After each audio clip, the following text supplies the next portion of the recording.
ಬಿದ್ದಿದ್ದಾವೆ. ಇವತ್ತು ಶ್ರಾದಲ್ಲಿ ಸುಮಾರು ಒಂದು 3-3:30 ಗಂಟೆಗೆ ತುಂಬ ಪ್ರಕೃತಿ ವಿಕೋಪ ಆಗಿ ಮಳೆ ಬಂದು ಗಾಳಿ ತುಂಬ ವಿಪರೀತ ಗಾಳಿ ಬಂದು ಎಲ್ಲ ಈ ಥರ ಮಳೆ ಎಲ್ಲ ಮರಗಳು ಒಂದು ಮೇನ್ ಇದು APMC ರೋಡು ತುಂಬ ಒಂದು 8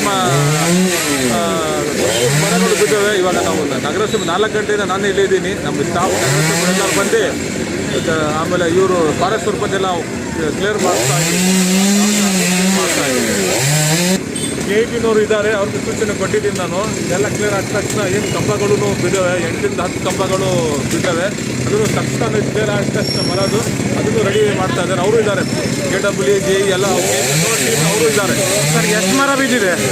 ಟೋಟಲ್ ಒಂದು 8-10 ಮರಗಳು ಬಿದ್ದಾವೆ ಈ ರೋಡಲ್ಲಿ. ಒಂದು 8-10 ಮರ ಬಿದ್ದಿದೆ. ಎಡಗಡೆ ಬಲಗಡೆ 2 ಕಡೆನೇ ಬಿದ್ದಿದೆ ಅಲ್ಲ? ಈ ಕಡೆ ಆ ಕಡೆ ಎಲ್ಲರೂ ಬಿದ್ದೈತೆ. ಆಮೇಲೆ ಆಂಜನೇಯ ದೇವಸ್ಥಾನ ಅದನ್ನು ಒಂದು ಮರ ಬಿದ್ದೈತೆ ಆ ಕಡೆ. ಇದೆಲ್ಲ ಕ್ಲಿಯರ್ ಆಗೋಕ್ಕೆ ಎಷ್ಟೊತ್ತಾಗ್ಬೋದು ಸರ್? ಇದು ಒಂದು ಗಂಟೆ ಆಗ್ಬೋದು, 6:30 ಒಂದು 8 ಗಂಟೆ ಆಗ್ಬೋದು. ಈ ಕರೆಂಟಿಂದು ಇದೆಲ್ಲ ಅವರಿಗೆಲ್ಲ ಸೂಚನೆ ಕೊಟ್ಟಿದ್ದೀರಲ್ಲ? ಎಲ್ಲ ಹೇಳಿದ್ದೀನಿ ಎಲ್ಲರಿಗೂ ಸೂಚನೆ. ಆಮೇಲೆ ನಮ್ಮ ಶಾಸಕರು ಫೋನ್ ಮಾಡಿದ್ರು, ಬೇಗ ಕ್ಲಿಯರ್ ಮಾಡ್ತೀನಿ ಅಂತ ಅವ್ರಿಗೆ ಫೋನ್ ಮಾಡಿ ಹೇಳಿದ್ದಾರೆ. ನಮ್ಮ ಜಯಚಂದ್ರ ಸಾಹೇಬನ್ನು ಫೋನ್ ಮಾಡಿ ಹೇಳಿದ್ದಾರೆ.